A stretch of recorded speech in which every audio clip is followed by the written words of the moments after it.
Hello and welcome to the Forgeborn Finishing School. I'm Kckid and I'll be analyzing Forgeborn battles to help take your game to the next level.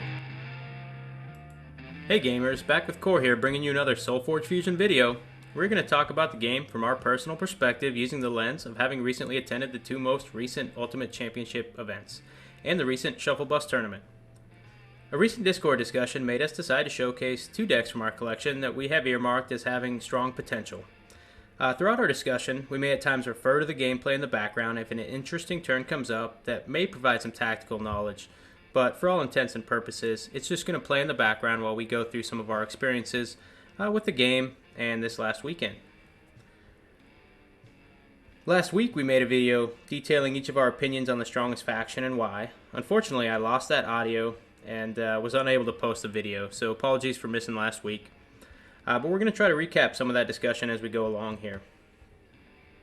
So, Koar, we both kind of agreed that Nekrim and Uterran were currently sitting at the top of the faction power rankings, if you will, for their own reasons, but made, just picking those decks really just was the most efficient tactic available for most players at any given time. What are your thoughts on, just to kind of wrap up our conversation last week, the faction rankings and so on and so forth? Yeah, so it was a interesting discussion, and I thought you might have been a little bit off, but after seeing Denver, you may have been spot on your assessment of Uterra. So not to jump away and take words out of your mouth, but you had commented that you felt Uterra was the strongest faction. And I had mentioned how I felt like Nekrium still has the edge. And I think maybe for upper limit, maybe it does on some decks. But I am leaning more towards that Uterra now. I do think Red is making a large comeback based on set 2. I think it got probably the biggest buff in regards to that. And what was interesting, why I said, maybe I'm coming around where you were thinking is that the Denver Ultimate Championship, we had 10 players and every single deck had Uterra as one of its half decks. Yeah. Which was surprising. And I mean, Tempys was a no-show. Now that did surprise me because I'm with you. I think Tempys has always has been maybe potentially a high ceiling, low floor kind of faction. Whereas, when a deck is humming along, Tempest really has some of the cards that can just take hold of a game and shut any other deck down before it gets going. Yeah, I mean, we kind of discussed. I mean, Tempest, like its play style, resonates. Like its breakthrough creatures, its affinity for spells, like it's just a lot of fun. And we kind of discussed as well, like when I first got into it, I tried so hard to get Aloyan, probably mispronouncing that, to work. I mean, it was really like right before I went to bed the night before Indy that was like talking me into the Uterra Necrum deck that I ended up bringing rather than Aloyan just because of the strength of it was, and I was just like, well, but I think I can get top 8 with Aloyan, get the minions because I like blue. So Yeah, it would have been nice to get those minions. We were both trying to wheel and deal out there at Indy to see if we could secure some of the faction specific minions. But no, it, just like you said, Aloyan was originally the faction that resonated with me as well. I tried to make it work quite a bit, and I found some decks that have been successful with Aloyan. But whole and away, yeah, I do think Uterra is the strongest standalone faction. And then Nekrim is very, very close. But what puts Nekrim on its own kind of pedestal is that it really does a lot of the things well that all the other factions want to do. So when you're talking in a game that you have to pair two factions, the one that can kind of chameleon itself to the other factions really becomes a desirable deck pairing partner, right?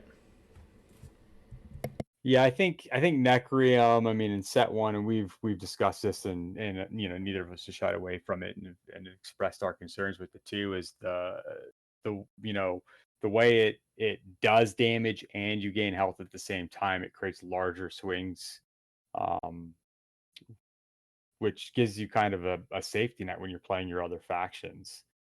At least that's the way I interpret it as. Right. Yeah, those cards were Dizzy and Siphon up on the screen here. Deals 3 damage to the opponent, and then you gain 3 life. We kind of talked, potentially that gaining of the life should be moved back down. Um, deal 3 damage to the opponent, gain 1 life, something to that effect. But that's been talked about quite a bit in the community as well. Just the tweaking of the numbers probably is where it's out of scope just a little bit. Yeah, I think. Yeah, I don't know if I've heard that suggestion. I think that fixes a lot of the stuff, but keeps a lot of the core tactics intact. Like it allows you to play the stuff that it was intended to. Like you gain health, do this. Extracts will, for instance. Um, so no, that I think that works well, and I think red is in a good spot in this set too. I like what it's doing. I have a few red decks that I'm just looking for the right pairings for. And in this pairing here that's playing right now, I have a double rattling Aloyan deck going with Uterra again because similar to what you mentioned with Necrium, being able to work with other decks, Uterra does that just as well, and maybe a little bit better, like you mentioned in the audio that was lost. With its ability to have things that gain health, which trigger things. It's penchant for some free cards, Taliesin and Reveler, and you have minion generation and minion buffing, which allows you to flood boards or make big creatures. So it's got a lot of stuff going for it, as well as it shares into that breakthrough damage that Red has, which I think in the later game can really just seal a game for you.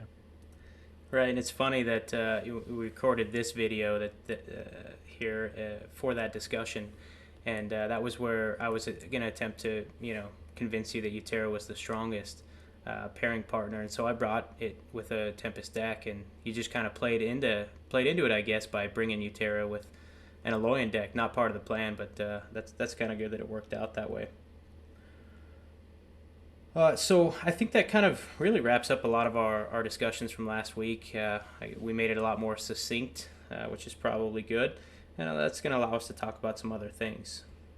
So let's just move on from there, and we'll go straight into Denver. You and I were both fortunate enough to be able to travel out to the Ultimate Championships in Denver. And you had recently mentioned on the Discord about how appreciative we are that Stoneblade, took some of the critique that happened from Indy and really, fixed a lot of the perceived issues at the time.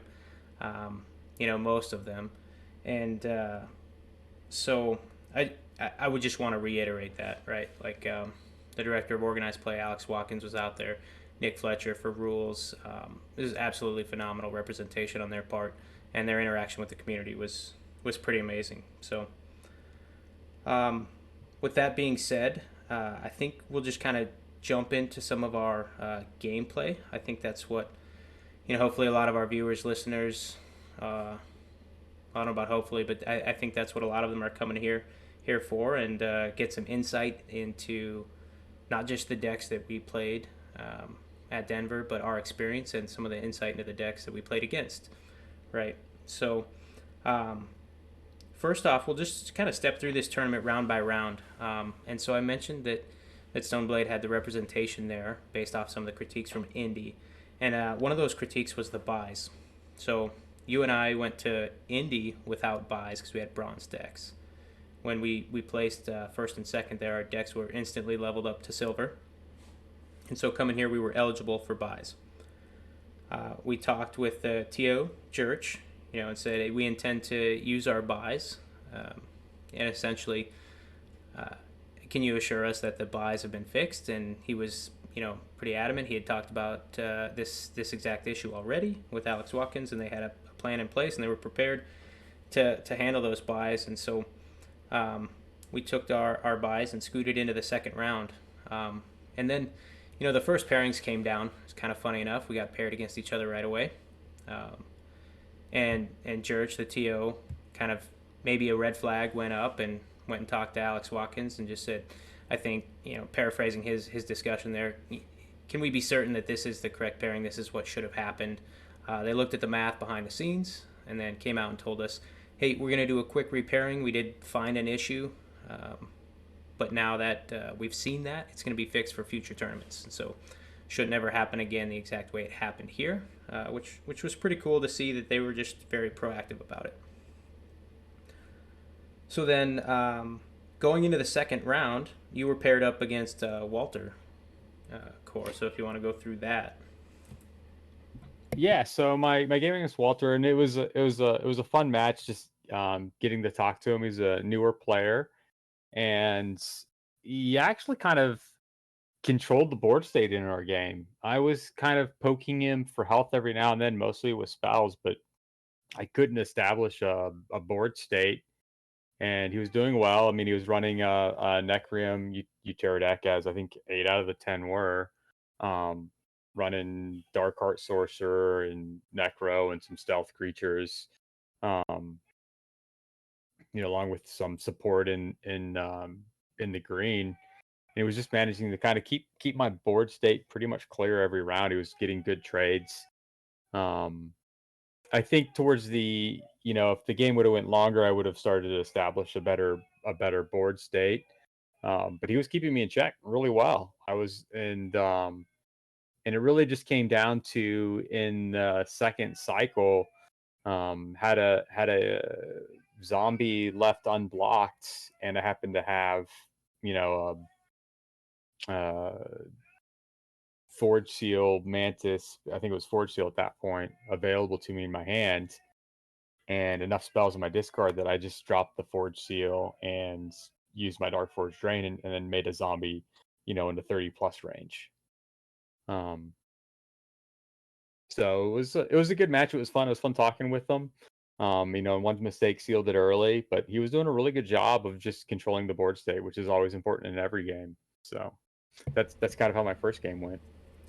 Yeah, I think one thing that my deck that I played here at Indy does pretty well is generally controlling the board state. That's kind of its strength, and that's why I think our decks match up so well against each other. So it sounds like Walter has a very very strong deck and is a pretty good player as well.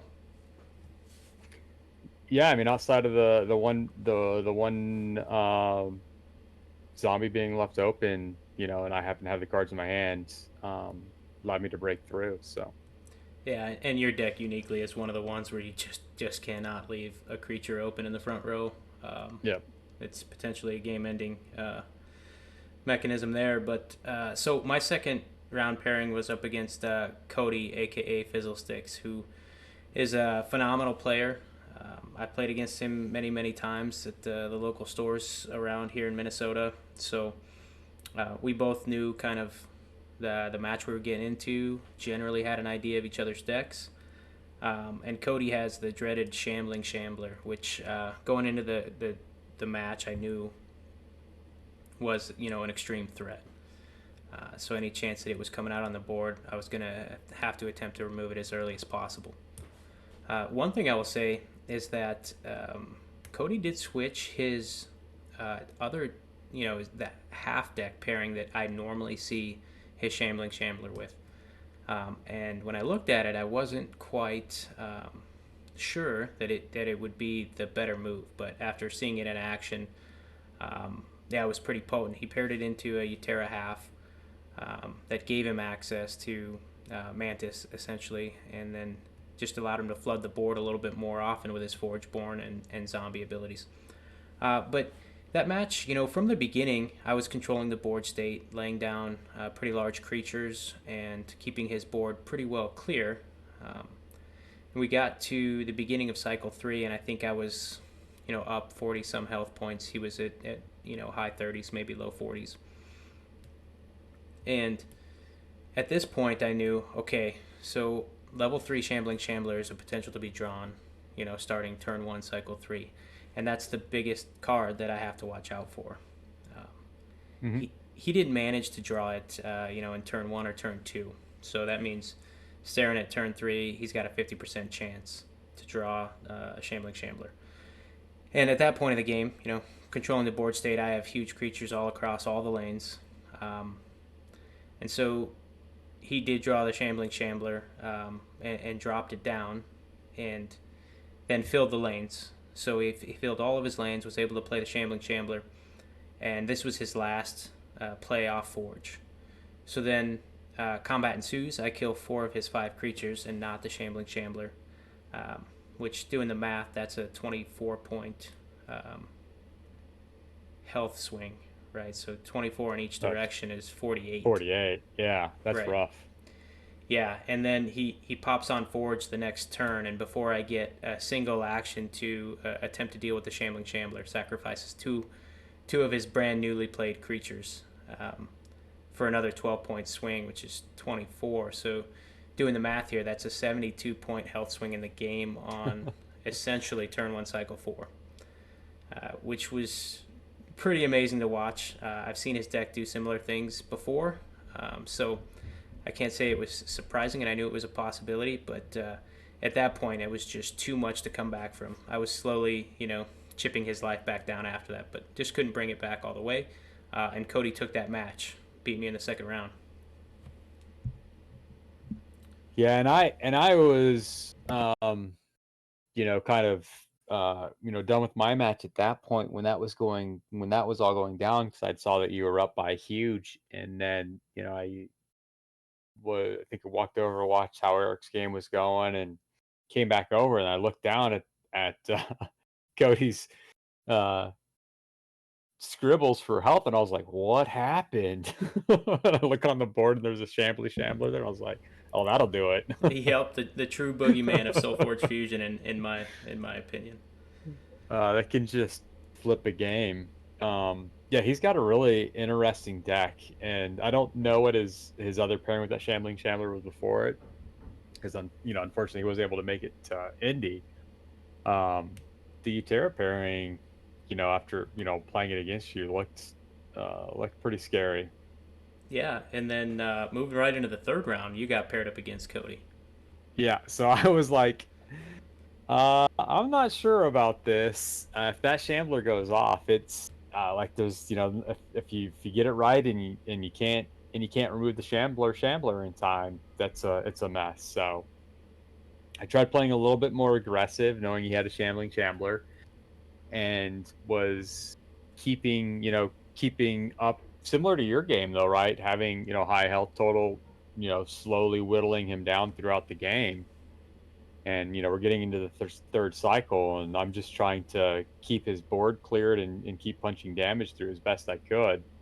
But his his deck is so good at just filling the board back up with his Forgeborn abilities. Similar to using the Mantis Forge Shield with Dark Forge Drain, he has a similar ability to just flood the board using his Mantis.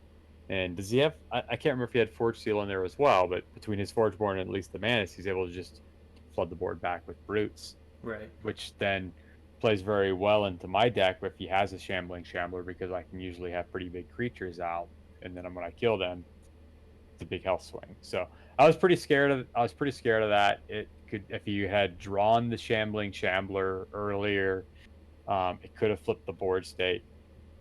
Luckily for me, I think he drew the Shambling Shambler on the last turn of the game, essentially, where he wasn't able to stave off the damage that I was able to put through. Yeah. So I did avenge you. I was very worried throughout it, even though I seemed to be controlling the board. But yeah, Shambling Shambler is a threat for any deck. And Definitely. Cody pilots it well, like the way he's playing his cards and keeping, trying to keep control of the board state. Yeah. The decks he plays, I've always thought this. He's one of the most cerebral players in the game. He really knows the numbers, the efficiencies, the ins and outs. So anytime you're playing against him, if he does something that you don't understand, that's something to look into a little bit more, and maybe try to emulate or figure out why he's doing that. Yeah, just talking with him this weekend. Yeah, he's just really great resource for information. Like, I mean, I'm still learning the game and still learning things, right? And yeah, I was able to pick his brain for a little while, and that was awesome. Nice. And then, so moving on in the third round, essentially, I played Nick, who later did make it into the top cut. Nick was I think he's on a semi-pro or professional Flesh and Blood team. Um, essentially they typically traveled and you know do well enough for payouts and stuff. So he was very interesting to talk to. Had a very different perspective. And he was here just to try a new game, have some fun. But he ended up making the top cut. So a very good Yeah, player. I hope he sticks with the game. But he was running a Krogius deck, you know, and he knew his win con, right? And his deck was pretty well stacked to do it.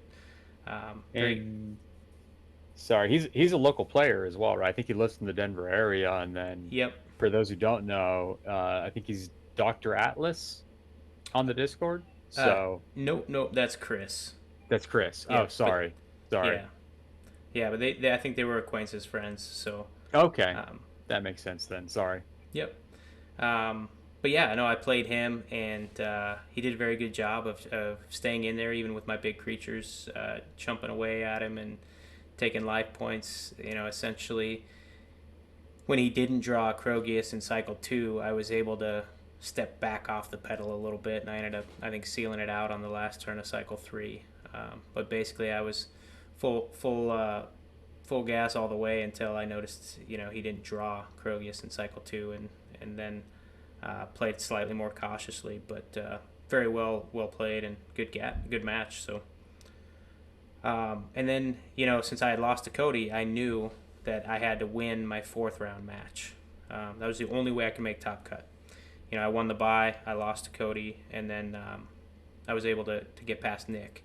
So pairings came out for round 4, and you and I got paired against each other. And so I knew that our decks are fairly evenly matched, and that I had a chance. So I wasn't. I'm not gonna say I wasn't worried, right? But I knew there was a path to victory, and I just had to take it. And so we lined up to play against each other, and started our decks out. And I don't remember the exact first turn, but I feel like you chumped me down in health below 50 to try to shut my Swamp Moss off.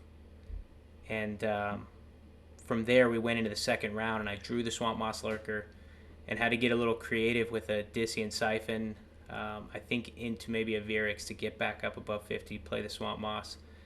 And then from that point forward, I was able to just really establish a board and start swinging heavily. And I will say I definitely took a couple turns where I played some unblocked creatures in the back row and just allow you to hit me to try to move that forward. Um, Yeah, I tried.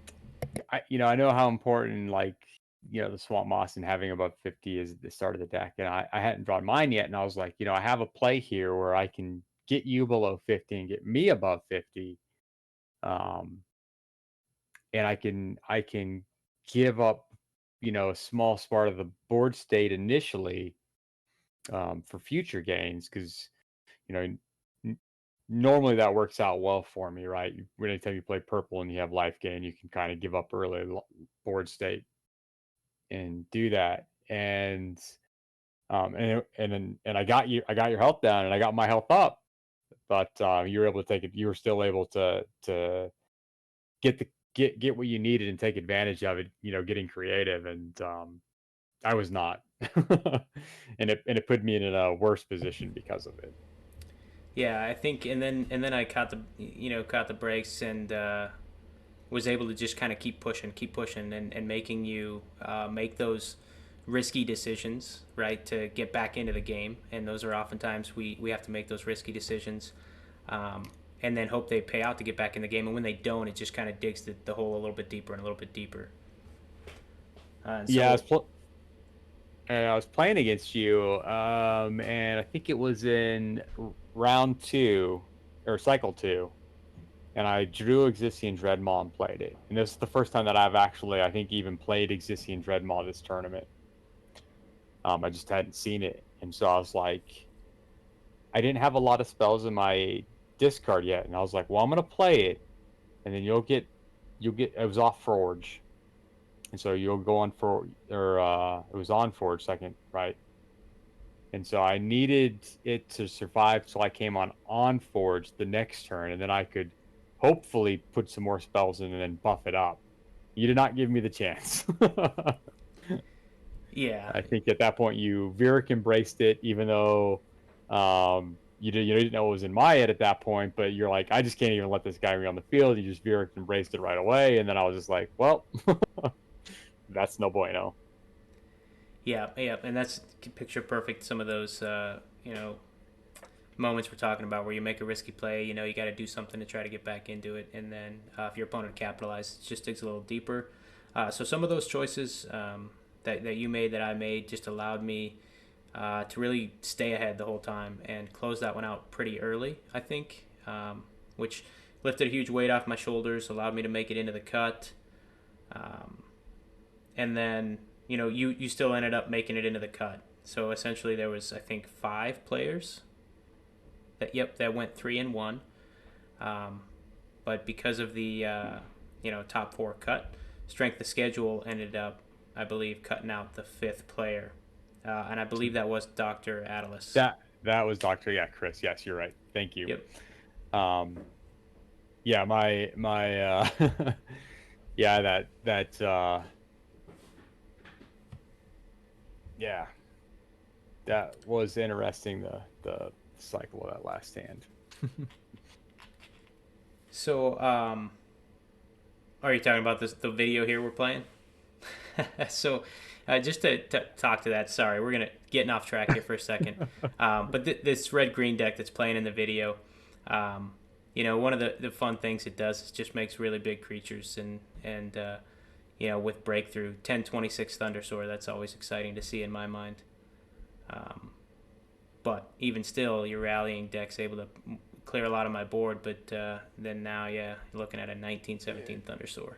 Yeah, I think it's this next turn that gets crazy. I was like, I think I'm in a decent board state, but then I had the rallying, and then I just have these creatures all low health. Yeah. Okay, so we'll talk top cut here, pretty quick. So I pulled Eric in the top cut, and he was running his double Page Walker deck, which is a really fun deck. If you haven't seen it, maybe I'll try to throw a link in the descriptions. If not, go on the events page for UC Denver. Really, really, I think novel, new deck. We haven't seen something similar, and has its own power. I do think it matches up fairly poorly against my deck. If you look at some of his most predominant creatures in the deck, the Page Walker, the Alamancer, they almost all fall in the exact health lines of my removal, which is a very, very bad thing when you look at a matchup. So I was able to remove his Alamancer essentially the moment he played it each time, and that really just compounded his problems. And then, his mages being attack stat line low and health stat line weighted, really didn't allow him to push back against my slightly bigger creatures, right? A lot of my creatures seemingly have less utility because they're all health procs, but it comes with a pretty decent stat line as well. So that match, I ended up winning to go into the finals, and you were paired up against Nick. Yeah, so I was paired up against Nick, and I know he's running the Krogius, which is always a threat in the third cycle. His Dark Heart, got a Shambling creature. He's got good stuff. He's got good spells in there. But what it lacked was some like hard removal. Mm-hmm. And so I had an opportunity in the second cycle, and I don't remember exactly what turn it was, but I had a decent number of spells. I want to say that I had 7 spells in the pile. Maybe it was 6, but I want to say it was 7. And I drew a hand, that had Forge Seal, Mantis in it, and I had three other good cards in there. And so at that point, I was like, well, I'm just going to take a gamble, which I felt was a fairly safe gamble. I obviously wouldn't make it if I didn't think I had a really high chance of succeeding with it. Um, and I had three creatures on the field, so I basically just did Dark Forge Drain early in cycle two, which would ended up being eight cards in the discard, or seven, depending on I can't remember what it was, but it's a plus 14, or plus 16 three times, and I spread that across all three creatures. Yeah. And Deal with without that. hard removal, you're spending actions dealing with big creatures and chumping them down, while I'm playing actions in the next turns, Yeah. basically for free. And so it was just an overwhelming force at that point to be able to just drop down, basically, or just not drop down, but have three big creatures to deal with. And healed up over a few turns. We got into cycle three, but at that point, my cycle three ability is also really good. I think it's underrated, at least for my deck. Hmm. um and that it gives 4 health to all of my creatures, and it gives me 4 health, which can obviously trigger some of my free spells, such as Extract Will or Primal Surge. But then when you're dropping Manuses and Forge Shields and being able to do that multiple times, you can just keep those big creatures alive longer. Nobody can just directly remove them. And so eventually just got to the point where you're just slowly chipping away damage because they can't consistently block everything. And so that's kind of what um happened to Nick. Just it's just hard to deal with. Right, right. Yeah, so then you moved there, and then we moved into the finals. We're not going to go into detail there today. Justice Blinded, Eric was able to record the game and is kind enough that he's going to give us a recording. So we're going to break that down in a later video, you and I specifically. So just kind of talk through some of our plays. With that being said, I do want to just thank Stoneblade for the effort they put into Denver Ultimate Championships. The flexibility they gave us when it came down to completing the top cut in the same day as the preliminary tournament. They asked us, hey, do you guys, you want to take a dinner or lunch, dinner, it's kind of late, kind of early, interesting. They gave us 45 minutes to go get something to eat and come back, which was very awesome. So that being said, before we wrap up here, I really want to just take a moment to, if you got a chance to go to Origins, you got a chance to go to the UK Ultimate Championships, like take it. Playing these games with people, meeting the Stoneblade employees. I know they're working on bringing some of the Forge Guardians out, and Jurch as the TO potentially. Just an amazing time, amazing experience, and you could tell Alex Watkins, Nick Fletcher really, really enjoyed being there and enjoyed interfacing with the community. So can't say that enough. So that's it for this episode. Thanks for attending this lesson with Forgeborn Finishing School. If you like this video, please subscribe, comment, and consider donating to our Patreon account. I'm Kckid, and I look forward to our next lesson.